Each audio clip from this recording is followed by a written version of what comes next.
अगर भारत में कोई भी कार्य तेजी से किया जाए तो वो कार्य किया जा रहा है धर्म परिवर्तन का। जी हाँ दोस्तों, धर्मांतरण कार्य दोस्तों इतनी तेजी से किया जा रहा है जिसका कोई हिसाब नहीं। प्रतिदिन दोस्तों 2 से 3 हजार लोगों को धर्म परिवर्तन किया जा रहा है। ऐसे परिवार को निशाना बनाया जाता है जो बीमारी से परेशान है, जिसकी आर्थिक तंगी से जूझ रहा है, जिसके पास ना पैसा है ना रुपया है, और जो बहुत ज़्यादा गरीबी झेल रहा है, बहुत ज़्यादा परेशान है।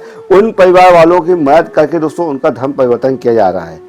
ये कार्य इतनी तेजी से किया जा रहा है दोस्तों जिसका कोई हिसाब नहीं है। आइए आपको हम एक वीडियो क्लिप सुनवाते हैं जो कि सुप्रीम कोर्ट के वकील जी हैं, जो अश्विनी उपाध्याय जी हैं, जिन्होंने दोस्तों इसके बारे में पूरी जानकारी दी और कहा जाए दोस्तों कि इन्होंने पोल खोल दी। सुनिए।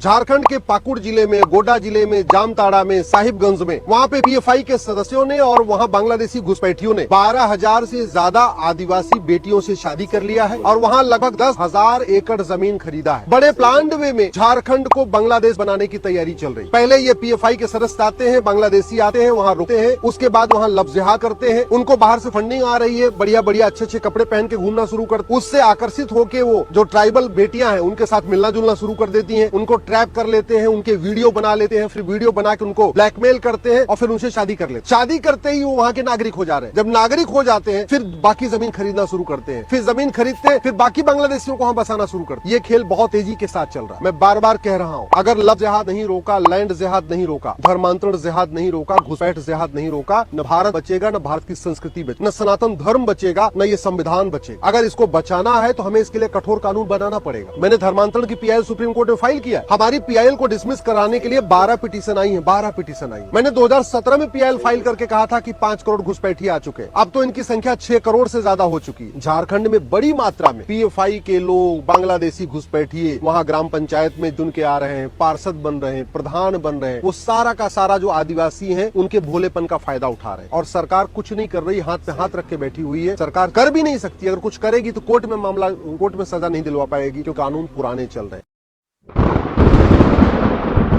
दोस्तों भारत में अगर सबसे तेजी से कार्य हुआ तो वो हो रहा है धर्म परिवर्तन का, कन्वर्टर हिंदू करने का। जी हाँ दोस्तों, हिंदू को कन्वर्ट करने का कार्य किया जा रहा है। इससे ये हो रहा है कि अगर हिंदू जब कन्वर्ट हो जाता है दोस्तों तो वो सबसे ज़्यादा खतरनाक हो जाता है। वो फिर सारे वो कार्य करता है जो नहीं करना चाहिए। जो सुप्रीम कोर्ट के वकील है दोस्तों, उन्होंने ये सारी सच्चाई बता दी। उन्होंने दोस्तों कन्वर्टर हिंदू के बारे में बताया कि जब धर्म परिवर्तन हो जाता है तो वो किस तरह खतरनाक आदमी बन जाता है। देखिए वीडियो क्लिप। कश्मीर में नरसंहार किसने किया था? कन्वर्टेड हिंदुओं ने। बांग्लादेश में नरसंहार हिंदुओं का कौन कर रहा है? कन्वर्टेड हिंदू। बंगाल में नरसंहार कौन कर रहा है? कन्वर्टेड हिंदू। उमेश कोल्हे को किसने मारा? कन्वर्टेड हिंदू। कन्हैया लाल को किसने मारा? कन्वर्टेड हिंदू। 1000 बेटियां प्रतिदिन लव जिहाद का शिकार हो रही हैं, यानी साल में 4 लाख हिंदू बेटियां लव जिहाद का शिकार हो रही हैं। और वो शिकार कौन कर रहा है? जोर से बोलिए जरा।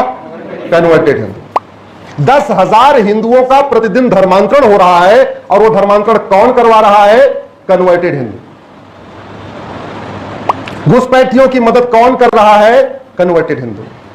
जिहादियों की मदद कौन कर रहा है? कन्वर्टेड हिंदू। तो यानी भारत की सबसे बड़ी समस्या फिर क्या है? कन्वर्जन। जब सारी समस्या कन्वर्टेड हिंदू कर रहा है, वो जब तक हिंदू रहता है, शांत रहता है, ठीक से रहता है, जैसे ही वो कन्वर्ट हो जाता है वैसे ही वो दुश्मन हो जाता है। तो यानी हिंदुओं के लिए, हिंदुस्तान के लिए, महाराष्ट्र के लिए, मराठियों के लिए, जैन बौद्ध सिख के लिए, अगड़े पिछड़े के लिए, ब्राह्मण क्षत्रिय वैश्य दलित सबके लिए सबसे बड़ा खतरा क्या है? धर्मांतरण, कन्वर्जन। और कन्वर्जन बंद हो गया क्या आपके यहां? जोर से बोलिए। नहीं, हो ही नहीं सकता क्योंकि डॉक्टर बदला है। हिंदू खत्म तो बहुत सारी चीज़ें खत्म हो जाएंगी, जैसे कथावाचक खत्म हो जाएंगे, पूजा पाठ खत्म हो जाएंगे, सनातन धर्म का अस्तित्व खत्म हो जाएगा और भी अन्य चीज़ें दोस्तों जो धीरे धीरे खत्म होते जाएंगे। कीर्तेश्वरी जहां माता का मुकुट गिरा, आज की डेट में वो मंदिर बंद हो चुका है। पूजा करने वाला कोई नहीं बचा। क्यों? हिंदू खत्म हो गए। हिंदू खत्म तो मंदिर में पूजा कौन करेगा? सही कहा। कुछ दिन पहले मेरा कार्यक्रम था शिलोंग में। वहां भी एक शक्तिपीठ है, उसका नाम है जयंतेश्वरी। माता की जांग गिरी थी। वहां मैं गया, कोई पुजारी नहीं, बोर्ड लगा हुआ था पुजारी का। हमने कहा पुजारी जी कहां है? बोले जी यहां नहीं है। मैंने फोन किया, मैं दर्शन करने आया हूं। बोले दर्शन कर लीजिए। बाहर से कुंडी लगी थी, मैंने खुद ही कुंडी खोली, जाके दर्शन किया। एक सड़ा हुआ केला रखा हुआ था। ये मेघालय की बात बता रहा हूं, मेघालय की राजधानी शिलोंग की बात बता रहा हूं। क्यों? हिंदू खत्म हो गए। तो जहां हिंदू खत्म वहां मठ मंदिर खत्म। जहां हिंदू खत्म वहां कथावाचक खत्म, जहां हिंदू खत्म वहां ये भारत का संविधान, जहां हिंदू खत्म वहां लोकतंत्र खत्म। लोकतंत्र खत्म कैसे? हर चुनाव के पहले इलेक्शन कमीशन एक सेंसिटिव बूथ की लिस्ट डिक्लेयर करता है, सही कहा, गुड।